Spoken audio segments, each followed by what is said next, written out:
Социал медиа реакшн нэвтрүүлгийн энэ удаагийн дугаараар бид чамд хайртай ярилцах болно. Энэ киног бол Монголд юу мэдхгүй юм байна. Монголын одоо бараг Титаник юм уу да. Үрлээ ганц би чамд хайртай шттэйгээ хэлцсэний төлөө одоо ингээд. Дэлгэрчин бол орчин үеийн одоо нүдээр хараад лүүзер. Багш нь ойлгуулаагүй цалингээр авчихсан. Би цалин байхгүй түнжээ. Ингэж гэр дотор ингэж дискод гэсэн юм уу? Хари гэдэг чинь ер нь монгол хэлээр нийлдэг гэсэн үг юм уу?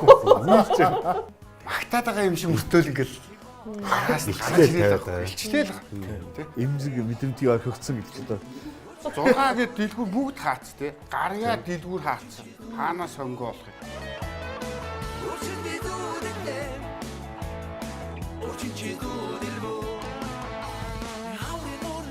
Гуанзанд орохгүй чи өдрийн цайны цаг гэсэн.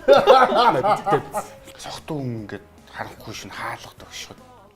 Та хаана байдаг байсан юм бэ нөгөө. Тэр чи аав нь байсан юм аа гэдэг шиг тий. ямар ч орон зай, ямар ч дарангуйл байлаа гэсэн тэнд ялагдшгүй нэг хоёрхан зүйл байд юм болоо гэж би боддог. Нэг нь бол залуу нас. Тэгээд тэрэнд нь жигүүр ургуулдаг хайр сэтгэл.